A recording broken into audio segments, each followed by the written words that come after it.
Samantala, itinuro ng isa sa mga kinasuhan sa kasong pagpatay sa negosyanteng si G. Icju, si Police Superintendent Rafael Dumlao bilang kanilang mastermind. Hamon ni Jerry Omlang kay Dumlao, magpa-lie detector test sila para magkaalaman. Nakatutok si John Consulta, exclusive. Nakasaad sa Operation Coordination ng PNP Anti-Illegal Drugs Group o AIDG ang petsa ng surveillance at operasyon na tugma sa petsa kung kailan tiniktikan at kinuha si G. Icju sa kanyang bahay sa Angeles City.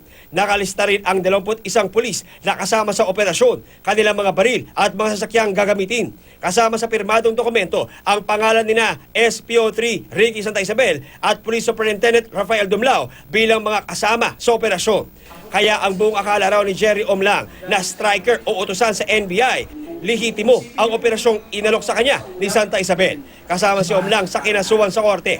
Sa affidavit ni Omlang, sinabi niyang kasama siya sa surveillance kay G, na ang sabi raw ni Santa Isabel sa kanya ay isang Chinese drug lord. Pero sa 2 linggong surveillance, unti-unti raw nagduda si Omlang. Hindi legalista kasi kahit paano, nakita ko nagbabaon pa papuntang opisina eh. Minsan may baong plastic eh, pagkain eh. Bahay, opisina lang po siya, ganun lang. Kasama rin daw si Omlang nang dukutin si G noong October 18 sa bahay nito sa Clark, Pampanga. Kasama raw niya si Santa Isabel, pero wala silang nahanap na illegal na droga. Ang nakita raw niya, isinakay daw ng grupo ni Santa Isabel ang isang bag, laman ng alahas na pamabae at 2 hanggang 3 mamahaling relos. Diniretso raw nila si G sa Campo Crame kung saan sinalubong sila ni Superintendent Rafael Dumlao. Sinabi ni Santa Isabel na nag-offer pa raw ng 4 na milyong piso si G kapalit ng pagpapalaya sa kanya, pero di ito pinakinggan. Kasama rin daw si Omlang nang mag-withdraw ng pera mula sa ATM ni G ang mga tauhan ni Dumlao na di niya kilala. Pagbalik ng krame, patay na raw ang Koreano sa loob ng sasakyan na nakaparada sa harap ng opisina ng AIDG. Pagsakay ko po sa Explorer, yun po, nagulat po ako.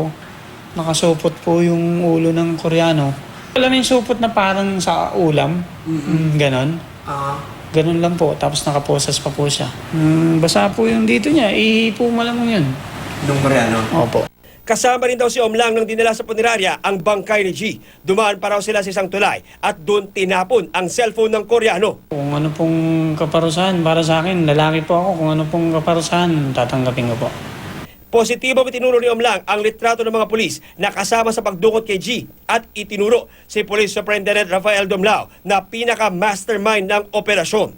Wala rin daw kinalaman ang mga opisyal ng NBI sa nangyari sa Koreano. Taliwas sa sinasabi ni Dumlao. Hamon ni Omlang kay Dumlao. Totoong lalaki po siya, inahamon ko po siya. Sabay kami pong magpa-lie detector test kung sino po yung nagsisinungaling sa amin.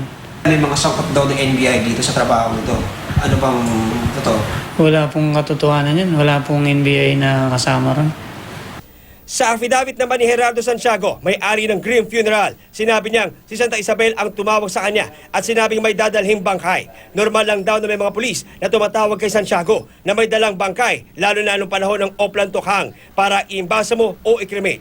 Sinisigal daw niya ang mga pulis, pero kadalasan may binibigay siyang komisyon sa mga ito. Wala raw siyang kinalaman sa krimen. Hindi raw niya alam na ang bangkay ay biktima ng kidnap for ransom. John Consulta, Nakatutok, 24 Oras.